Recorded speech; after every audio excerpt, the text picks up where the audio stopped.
All right, so now we move on to lesson 5.2, part 1, and that's dealing with multiplying and dividing radicals.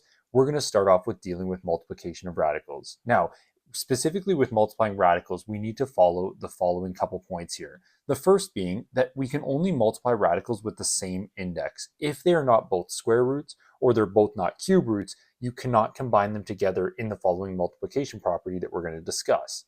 Now, to multiply radicals, we're going to multiply the coefficients, then we're going to multiply the radicands together, and then if we can simplify, we will do that. So with these two rules in place, where we need the same index and we also need to multiply our coefficients, multiply our radicands, and then simplify, that's going to bring us into the following examples just to kind of warm up square roots and cube roots, just to make sure we're okay, and then we'll go into some expanding and simplifying of multiplying radicals.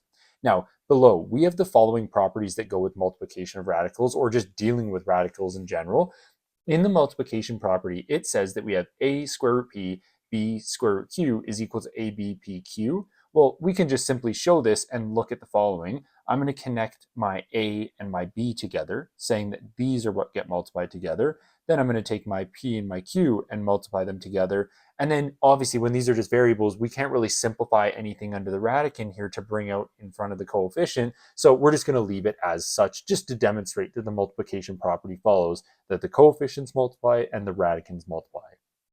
Now, let's go down below to our chart here just to take a look at the rules kind of around square rooting and cube rooting and what the difference is. So let's say we square root a value being squared underneath the radicand. Well, or underneath the radical symbol, aka in the radicand position. Well, we know this index here is 2. The exponent here is 2. Another way to rewrite this would be writing it as a to the 2 over 2, which anytime we square root a value, we need it to be positive, hence why we're going to take the absolute value of whatever a is underneath the radical. Now with cube rooting, it doesn't matter if it's negative, so if we cube root a value that's being cubed, we're just going to take the a value, and it doesn't matter if it's positive or negative because we can cube root a negative value, or we can take a fifth root of a negative value, that's okay. But in the case of squaring or fourth roots or sixth roots, anything even, we have to have the absolute value of a. And that's exactly what the general point says below here. If we have n, or the nth root of a to the n, if n is odd, then we just take the value of a, whatever that is. But if it's even, meaning this index is even primarily, we're going to see this as the absolute value of a. Now let's just see this in action here. So let's say I look at the square root of 9. Well, square root of 9, we know that this would just simply be equal to 3.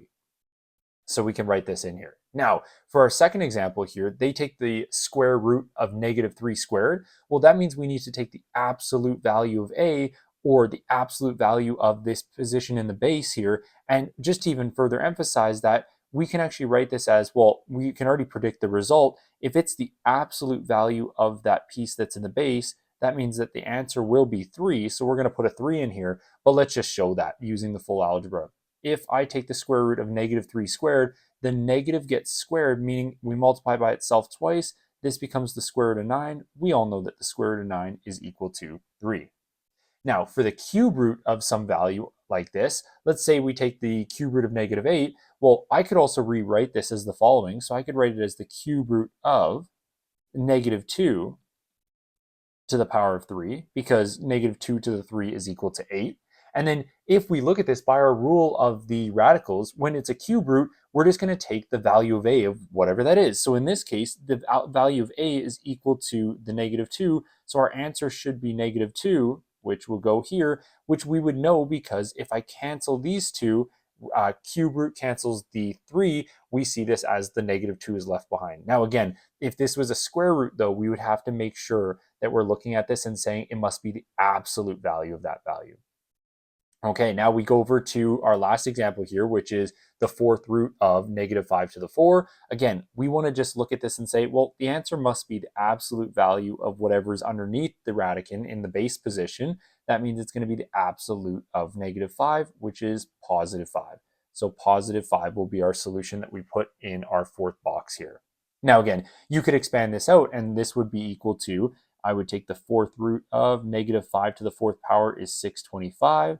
The fourth root of 625 is equal to 5. So we could evaluate it fully, but just know that if we look at this and we see that the index matches the power, then If it's an even, if in this position, we just take the absolute value. Whereas if it's odd, such as our second example here, or sorry, such as our third example like this, then we take the just whatever the a value is. Okay, now let's move forward into some expanding and simplifying. When they say expand and simplify, we're going to want to combine the radicals together and reduce as much as possible. So let's say we expand this one. Well, it's going to be 3 times 4, which is the coefficient terms, radical or square root 3 times 15. Now from here, we're going to get that this is equal to 3 times 4, which is 12, square root of 3 times 15, which is 45. Now immediately what comes to mind to simplify this is I can split 45 into 9 times 5 because I want a perfect square and then a number that cannot perfect square. In this case, it's going to be 12 times 3 because I can take the square root of 9 and I leave behind the irrational value. Finally, this is going to be equal to 36 root 5. So there's our simplified number that we're going to remove out in front. All right, now let's go over to our second example. Our second example, very, very similar, but what I'm actually going to do is I'm going to try to simplify this ahead of time before I expand it. Now you could expand it to start. You could multiply them together first and foremost, but I'm going to keep it as 3 root 5 and then bracket. I'm going to keep the 4 where it is, and I'm going to try to remove out a number to reduce this. Well, we know that 25 times 3 is equal to 75, but what this allows me to do is now I can write this as 3 root 5 in one bracket, multiplied by 4 times the 5 that I take out from square rooting 25, and I leave behind the irrational 3. Now this is going to give us 3 root 5 in the first bracket, then this is going to be for the second bracket, 20 root 3. I'm going to multiply these together. 3 times 20 is 60, root 15, because 3 times 5. And then can I remove any sort of perfect square out of 15? The answer is no, because the prime factors are 5 and 3. So those are both prime numbers, and therefore, if there's both prime numbers as the factors, then we're not going to end up being able to reduce this anymore.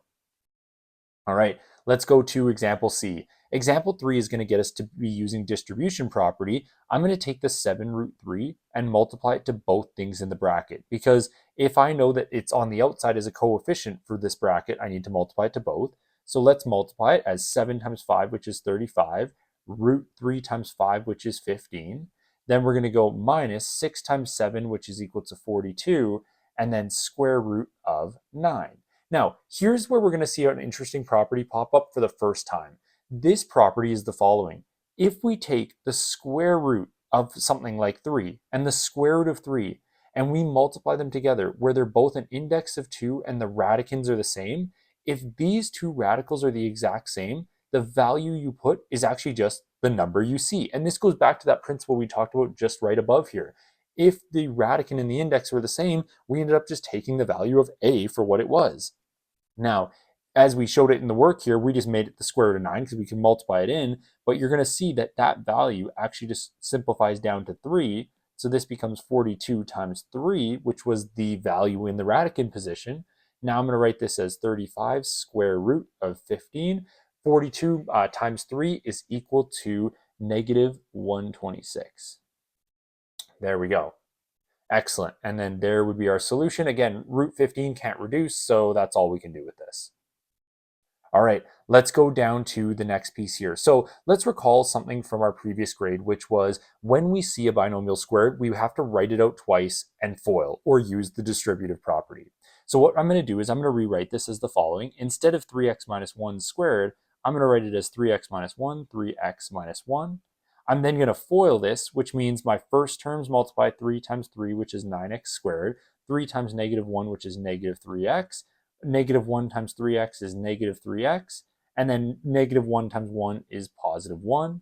I can collect my inner terms, which means this becomes 9x squared minus 6x plus 1. And then once I have it in this trinomial form, there's really nothing I can do with it because there's no other like terms to put together. Now let's do that same thing with the generic a plus b. If I have an a plus b, I'm going to multiply a plus b times a plus b. When I multiply a times a plus b and a plus b, a times a is a squared, plus a times b, which is ab, plus b times a, which is just again ab, plus b squared. Then what I'm going to do is combine together my middle terms. Because I realize I have two of these ab's, I'm going to write this as a squared plus 2ab, and then plus b squared. Perfect. I'll highlight that and make that the solution.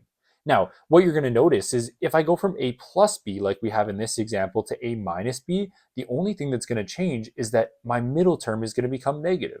So I'm going to write that original step, but then I'm going to kind of jump one here. So if it's a minus b times a minus b, if I know it's a double negative, I'm going to write this as a squared for the first term minus 2ab, because we're going to get two of the same term, and then plus b squared on the end. So only thing that changes when that sign went from a negative to a positive, or vice versa, positive to a negative, is I saw that this middle term changed from a positive to a negative. Okay, let's continue forward. Expand and simplify. So now that we've done the basic trinomials or basic binomials being multiplied out when they're squared, now we're going to introduce radicals in the same format. So what I'm going to do is, if I know it's squared, I'm going to rewrite the same thing twice. So square root of 3 minus 1 times the square root of 3 minus 1. When I do this, I'm going to FOIL this. So my first terms multiplied together are square root of 3 and square root of 3. If I take the square root of 3 times square root of 3, just for the sake of the first example, I'll write it out as square root of 9. Then we're going to write this as minus 3, or square root of 3, because it's 1 times root 3. Then we're going to go negative 1 times root 3, again, is negative root 3. And then from here, negative 1 times 1 is going to be positive 1.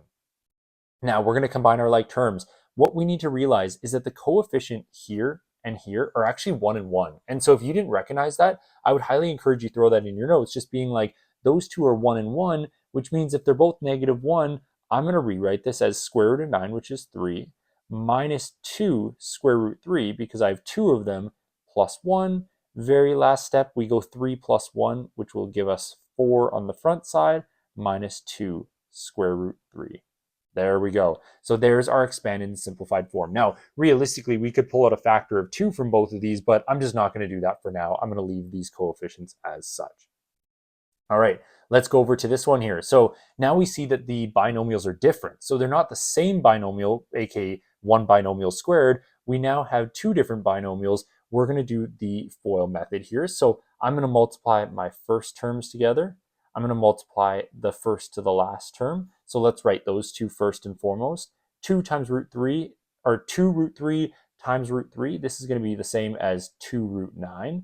And then we're going to go 2 root 3 times negative root 2. This is going to give us negative 2 times the square root of 6. Now I'm going to distribute my inside terms, then my last terms. So this is going to become 3 root 2 times root 3 is plus root 3, or 3 root 6.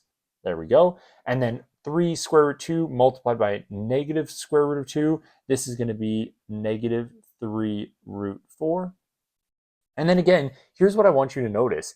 When we multiply the same radical by the same radical, so root 3 by root 3, it becomes root 9, but that's just 3. So realistically, we didn't even need to write this as root 4 and root 9. We know that those numbers would have just became the numbers themselves. So I'm going to write this as 2 times 3. There we go. And then minus 2 root 6. Actually, let's combine these together. We see some like terms here. The two like terms in the middle, we're going to see that they both have the same radical here. They both have the same index of being squared, so we can add their coefficients. 3 minus 2 is the same as plus root 6. And then minus 3 times the square root of 4, which is 2. Let's simplify this. This is going to become 6 plus root 6 minus 6. And we see 6 minus 6 is the constant terms. Those eliminate. My final answer is just simply root 6. There we go. Awesome. So it follows the same binomial expansion and simplification that we've done before. Now we just got to be very careful about the way we add and subtract our radicals, because again, they have to be, not only when we add or subtract, the same index like a square root, but they also have to share the same radicand. All right, let's move forward here. So let's say, and I just want to make sure I didn't skip a page here. Yeah, we're good. Okay, expand the following conjugate binomials and then detect a pattern. And this is what we call a difference of squares. Now, a conjugate, we're going to bring this up very shortly of like what this specifically means. But for now, conjugate, just take it as it has the following form. And we'll explain what it is in just a second. So when we expand this out, it's going to be x times x, which is x squared. Then it's going to be x times positive 5, which is plus 5x. We then move to negative 5 times x, which is negative 5x. negative 5 times 5 is negative 25. We can combine our middle terms together. This makes it x squared. 5 minus 5x is just 0. So these ones, we can actually just say, like, if you wanted to, maybe just like circle them and then put a line through them, indicating that they're the exact same term. And then I get this as minus 25. Okay, so we saw that the middle terms went away. Interesting. Okay, now if that's the case, let's see about our next one. We're going to go over to this one, which is also called a conjugate of binomials. We're going to go 2x times 2x is 4x squared. Negative 1 times 2x is negative 2x. Positive 1 times 2x is 2x.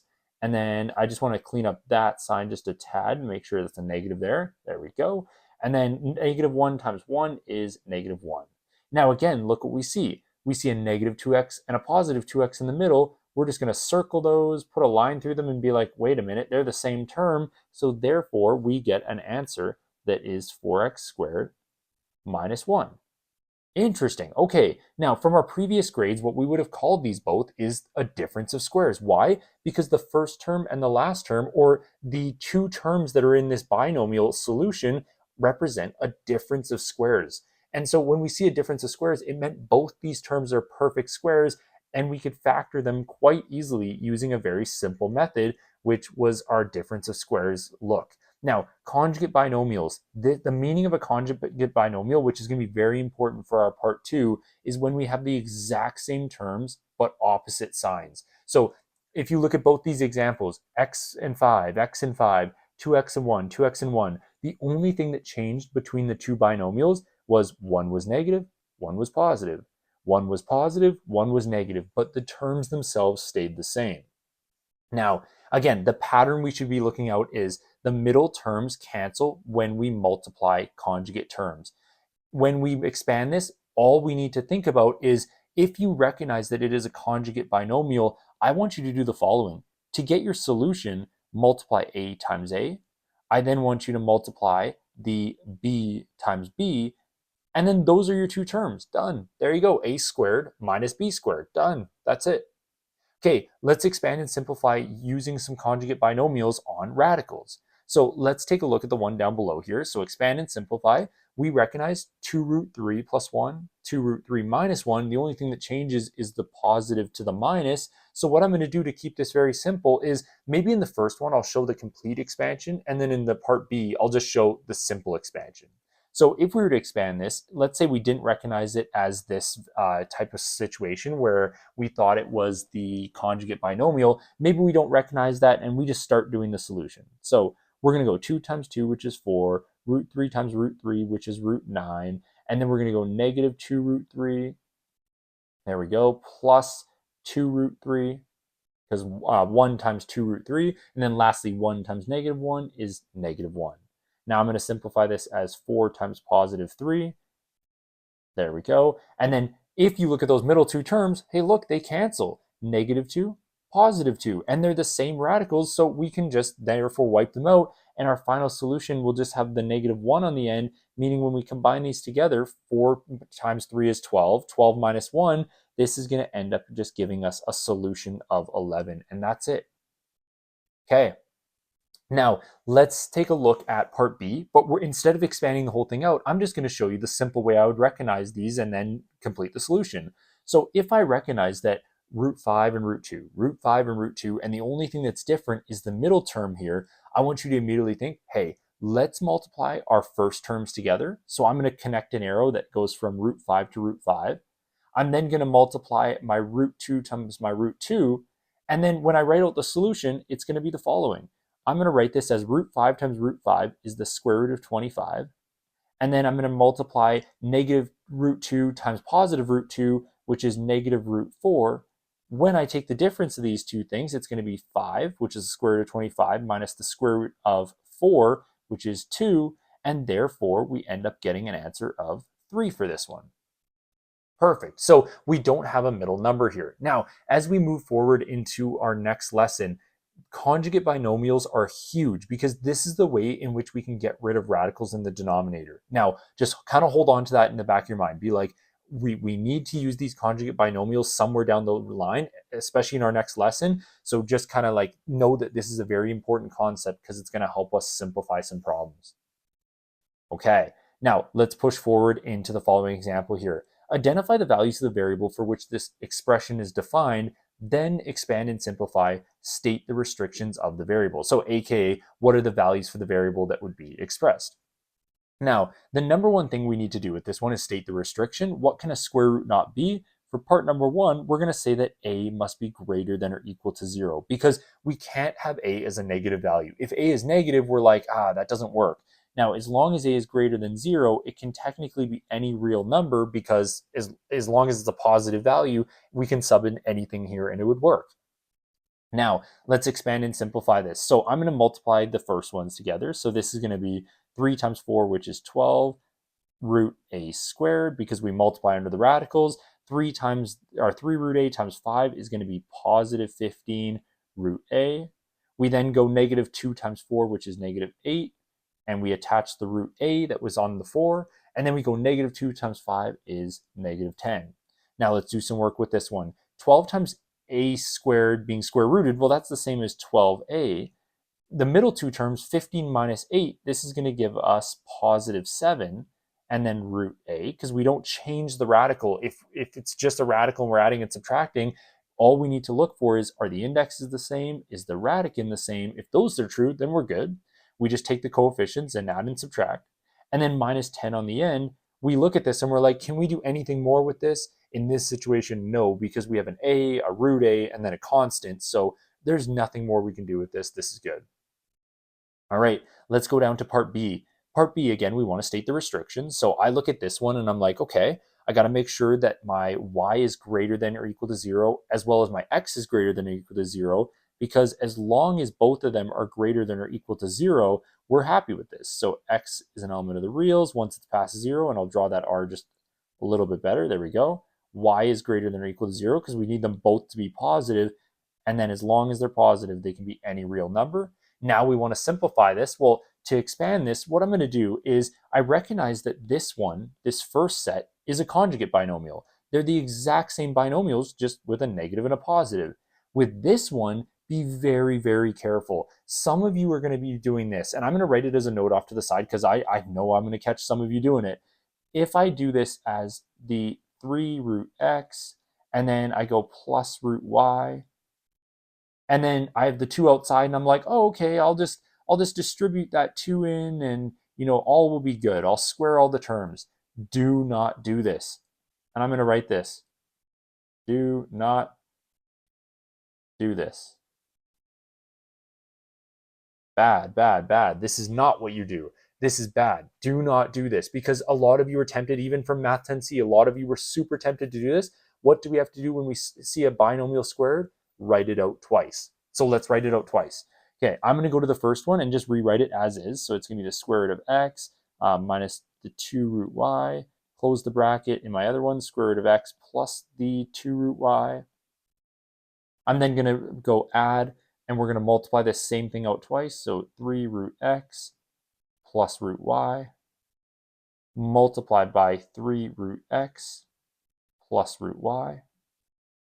There we go. Now we're going to start in the first one. If we recognize it's the conjugate binomial, let's simplify our lives here. We're going to multiply the first two terms together. So I'm going to double underline them. I'm going to be like, boom, boom. I'm going to multiply my outside terms, these ones, the two y's.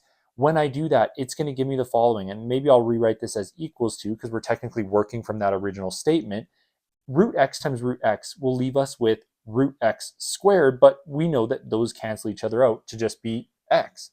Okay, for my end terms, negative 2 times 2 is negative 4. Root y times root y, this will just cancel to give us y. Now we're going to add on to this. We're going to have to expand this fully because they're not the conjugate binomial, so we have to do all of the terms. I'm going to write this as 3 times 3, which is 9. Root x times x is just x. Now I'm going to go plus 3 root xy, because the x and y will multiply together. Root y times 3 root x will give us the exact same term here. And then in terms of our last ones, root y times root y, this is just the same as y, because the square root will cancel on those.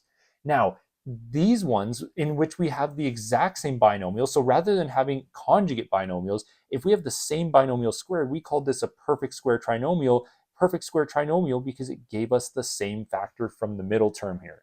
Now, let's continue just to simplify this. So in this line, I'm going to write this as x minus 4y instead, plus 9x. So I'm just going to drop the brackets and combine them together. My x and y's, I realize I have 3 plus 3, which gives us 6xy. Please do not adjust the radicals when you add and subtract. And then just plus y on the end. Now let's add up all our x's. X plus 9 will give us 10x's. We then add up our y's, which is negative 4y plus y is negative 3y.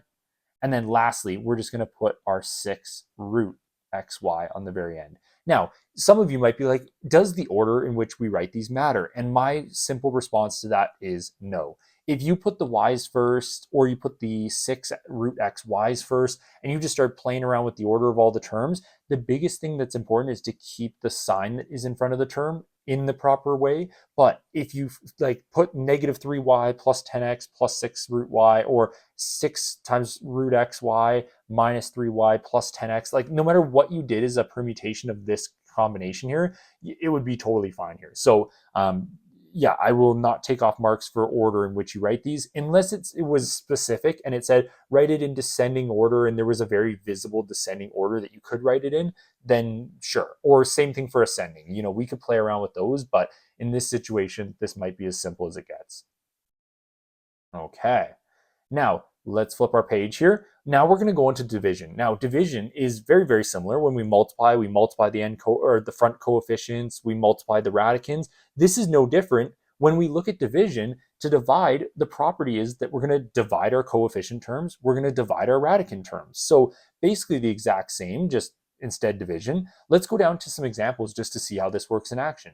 8 divided by 2, those are our coefficients. That means that 8 divided by 2 is 4. 16 divided by 8 will give us root 2, and we want to make sure to keep that radical because obviously when we take 16 divided by 8, like we get a reduced 2, but the radical is still attached to both of those.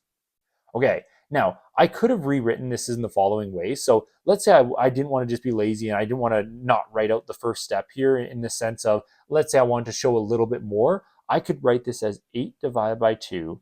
And then in this piece, I can make it an entire radical of 16 over 8. Because remember, from our Math 10C or even previous grades when we dealt with radicals, we know that we can combine individual radicals of the same index into one radical of the same index. Now, this will still give us 4 root 2. So it doesn't change anything about the answer, just is a little bit more formal of a way of showing this. Okay, in the next one, maybe we just write it as the answer itself. So I'm going to write this as equal to 4 divided by 12. Well, this is the same as a reduced fraction, 1 divided by 3. And then we do cube root of 6 over cube root of 3. We see that these share the same index. Perfect. If they share the same index, then our answer is going to be the cube root of 6 divided by 3, which is 2. Now, just to not have the 1, because on any sort of further assessment, you might not see a 1 there. I'm just going to write this as the cube root of 2 over 3, and that's going to be the solution that we get here. All right, let's go on to part C. Part C, if you see ones like this, do not divide it right away. Don't just be like, oh, 4 divided by 12 and 2 divided by 12. I mean, we could do that, but what I want you to do is make the term in the numerator a monomial. Once it's a monomial, then we can simplify it from there. So let's write it as the following. I'm going to write it as equal to 4 times 2 is equal to 8. 2 times 6 under the first radical is equal to 12. Now, this is all divided by 12 square root of 3. Now, we could take this one step further and go 8 divided by 12 as the coefficient. We could put both 12 and 3 under the radical as such. And then this is going to give us 8 divided by 12 as a reduced fraction is 2 over 3.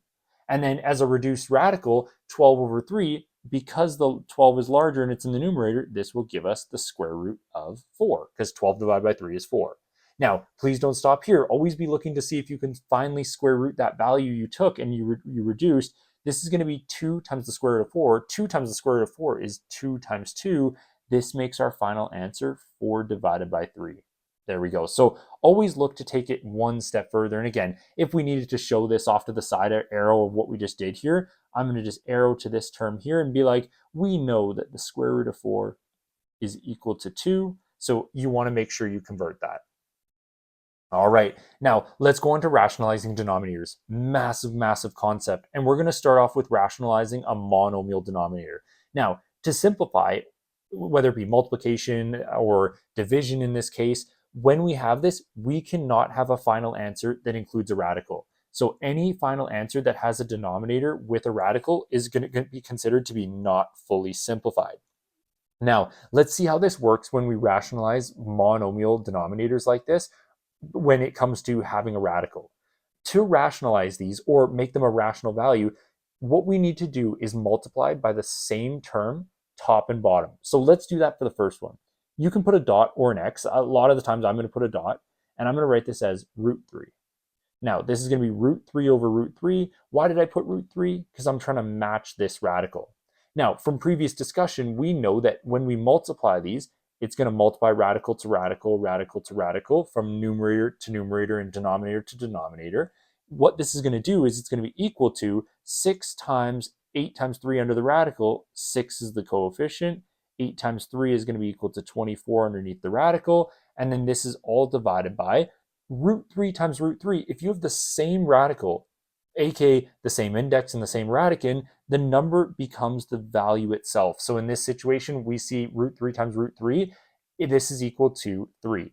Now, this doesn't work for all radicals because there's stuff like the fourth roots, fifth roots, sixth roots, that this wouldn't just cancel out the radical. We would have to be very careful. We're going to see an example of that below, where unless it's a square root, this principle doesn't hold. So you don't just assume that this always works, but for our case, all the grade 11 cases, and until you get way later in math, this will work.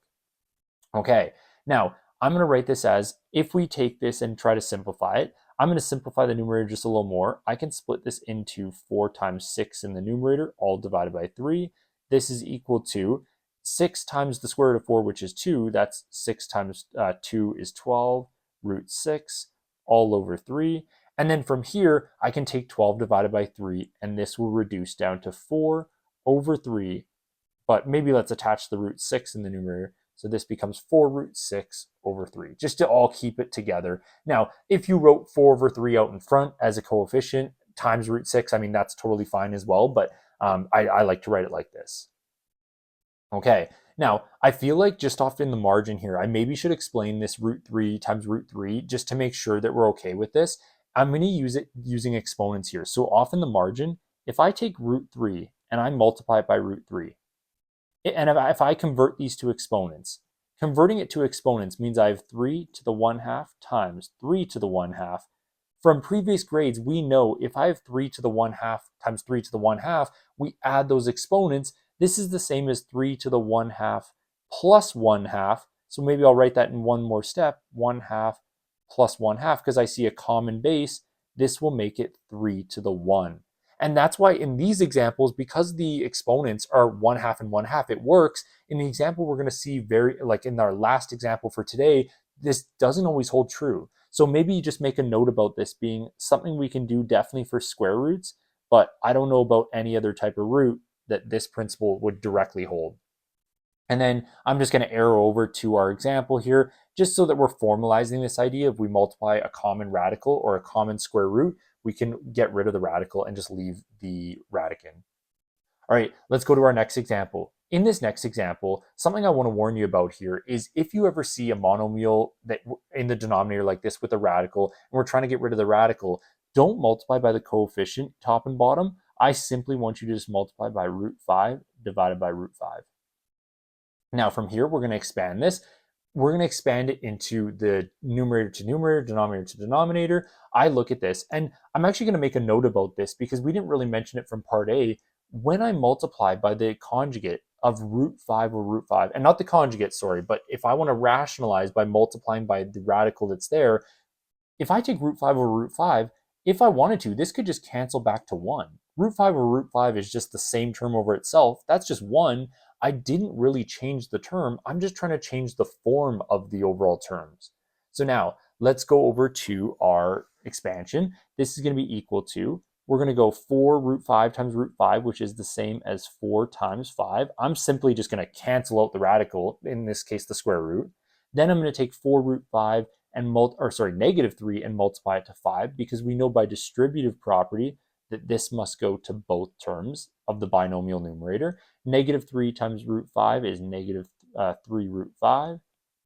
Now in the denominator, this is going to be 2 times square root of 5 times square root of 5. This is the same as 2 times 5, because I can, again, take away the radical or take away the square root as soon as I know it's the same index and the same radical, but specifically with square roots.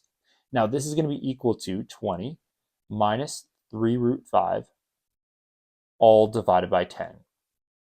Now, at this point, a lot of you might be like, hey, let's, just like we did in quad equations, let's see if I can reduce this thing. Now, to reduce it, the following has to happen. Are all three of these divisible by one number? In this case, no. 3, 10, and 20 are not all divisible by some number. And if they're not all divisible by a number, then none of them are divisible. And I mean, we could separate these into different fractions if we wanted to, but I'm going to leave it as a combined one fraction. If you separate it, that's okay. You could reduce the 20 over 10 to make 2 and then minus 3 root 5 over 10. I mean, that's fine, but I want to keep it all together just to simplify our lives a little bit. Okay, now for part C, we're going to rationalize, again, by doing the exact same thing here. We're going to multiply by the root 12 over root 12. There we go. Take the exact same term. Now, we're going to expand this. This root 12 will multiply to both terms in the numerator, or both terms of this top term here. That means we're going to go 9 root 2 times 12, which is 9 root 24. And I'm just going to make sure that's a little neater there for us. There we go. And then minus 3, 12 times 5, which is 60. And then all divided by root 12 times root 12, specifically because they're a square root and they're the same value underneath the radicand, will just become 12. Now, let's see if we can reduce this a little bit more here. So I'm going to write this as 9 square root of 4 and 6 can split from 24 minus 3. If I look at this, well, 60, if I'm looking for a perfect square that divides this, maybe I take something like, maybe even if I'm thinking about the 3's out in front, it might divide something like 9, or maybe it divides by something like 5. Let's see the best available value here. So if I'm trying to divide it by a squared term here to make sure that this reduces properly, let's say I take 60 and divide it by the square value of 4. Well, that's going to be 15, and I think that's going to be our best value here, because 15 then splits into 3 and 5, which can't be reduced anymore. So let's split 60 into 4 times the 15. Once we split it into 4 and 15, we're going to continue to divide this by 12.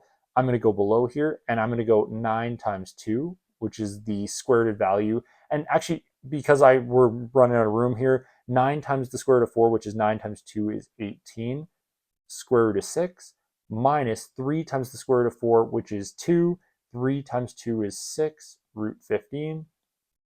And then all divided by 12. Well, here's what we got to do. We got to figure out, are all our coefficient terms divisible? Yes, they are. If I highlight this and I highlight this, we see that 18, 12, and 6 can all divide by the same term. What is that term? In this situation, they can all divide by 6. So when we divide all of the terms by 6, and maybe I'll write that off in the margin here. I divide all the terms by 6. Here's what the new values are going to become. 18 divided by 6 is 3 root 6. I then take 6 divided by 6, which just gives me root 15, or 1 root 15 if I really wanted to put a 1 there. And then 12 divided by 6, this is going to end up giving me 2. So therefore, here is the given solution here. Now, I know that might be a little confusing if I highlighted the 18, 12, and 6 like that, but again, this is that all or nothing principle. And I'm just going to write that below here too, is that this piece that I'm reducing, I said it must be all or nothing.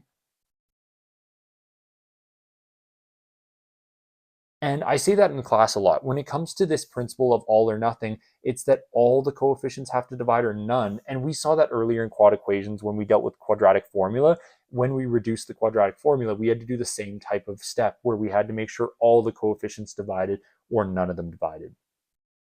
All right, let's end off this lesson with a challenger problem. Now, the reason I say it's a challenger problem is most likely it's not going to be seen on any sort of like formalized assessment in grade 11 or any sort of content we would see maybe moving forward, but it is kind of an interesting one just to see in application here.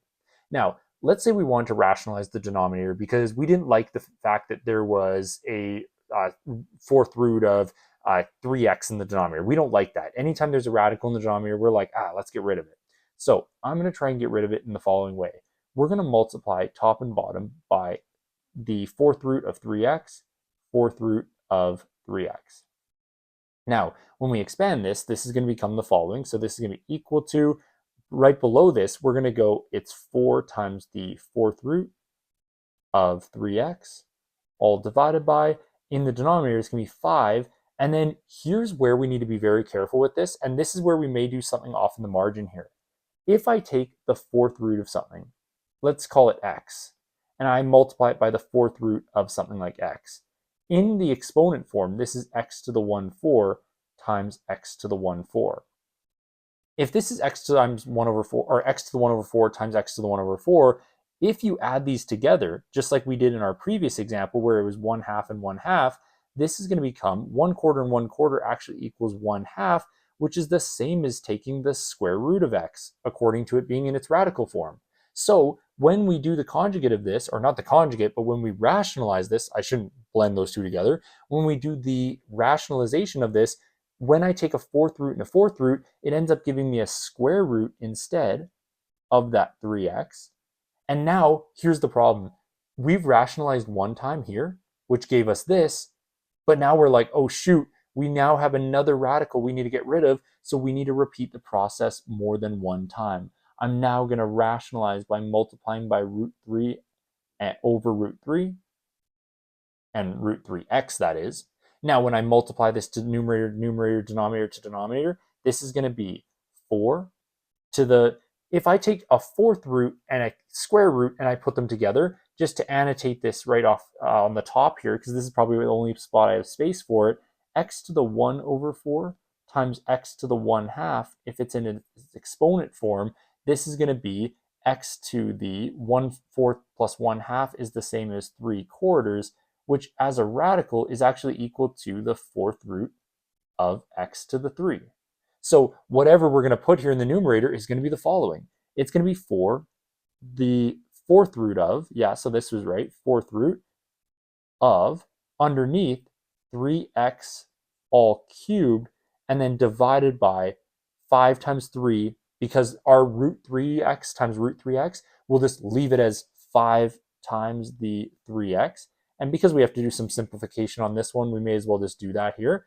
This is going to be equal to, in the numerator, 4, the fourth root of, 3 cubed is 27, x cubed is x cubed, and then divided by, in the denominator, 5 times 3 is 15, and then just x is there. So therefore, this is your final answer here. Now, this is a very, very tricky one. In fact, I don't expect you to do this one. Realistically, this is just kind of an interesting challenger one that, maybe if I wanted to really just provide a bonus question or something where I'm really trying to challenge you, I could get you to try one of these examples, but just know that this is above the curriculum level and that most likely you're not going to see these. They're just kind of interesting to go through. All right, now I just want to go up to the example above because they also say in example 7 here that we want to state the restrictions on the x value. The restrictions on the x value, and we should actually list this as an important part here. So maybe we'll do this right at the very end here. We're going to say where,